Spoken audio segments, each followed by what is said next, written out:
I had a cage put in my lower back where I have an 8-inch scar in L4, L5, and also in the front where they had to put like a little cylinder.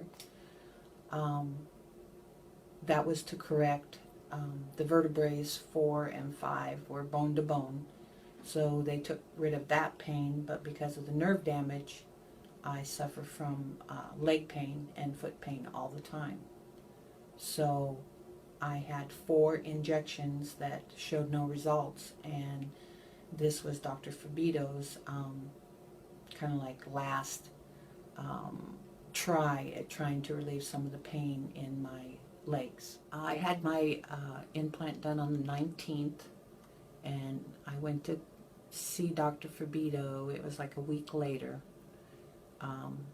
The first 3 days were the roughest, but after that, the healing, I healed pretty quickly, and I had to keep telling myself to slow down, and because he kept saying, you've got 6 weeks, don't raise your arm, don't think that you're the, he woman and can do everything. So I would have to remind myself, because after that, you really didn't notice the healing. So it's been good ever since. My pain level runs between a 5 and I would say 7.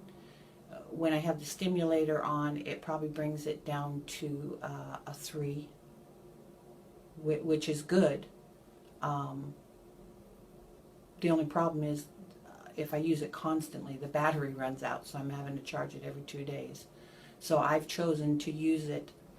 I always use it at night because that's the worst time for my legs. And then like every other day, and then I'm finding it's lasting 5 days, and the charge time, instead of 5.5 hours, I've gotten it down to 3 to 3.5.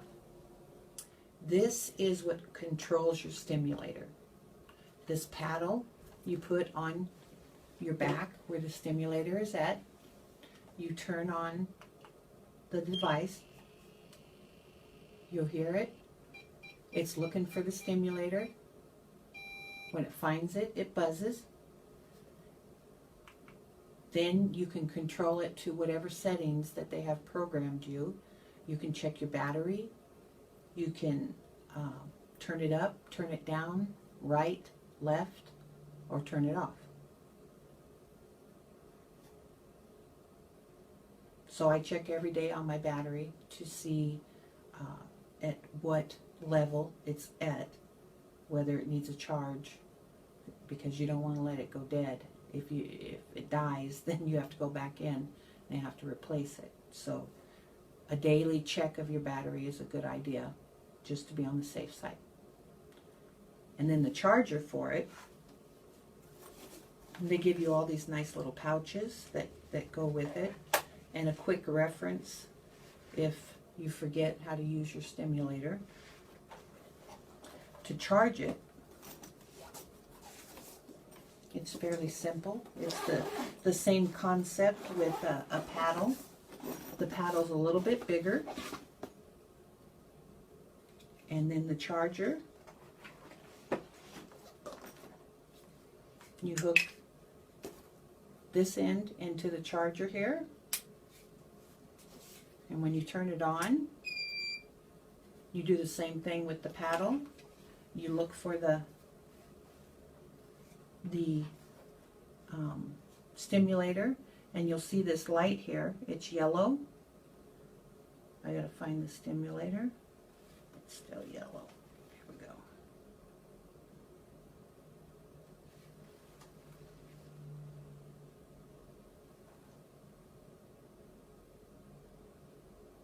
There we go. Now it's green. So it's found the stimulator, and now it's charging it. They give you a little belt. You can wrap it around to hold the paddle. And I kind of take this part of the charger, and I'll either slip it in my pants. Oh, see, I moved it. But I'll slip it in my pants or my pocket, and then it'll let you know, the top one here, when you're fully charged. I would say if you've tried the injections and it didn't work, that you would probably be a very good candidate to have this done. And I can almost guarantee that your quality of life will improve tremendously.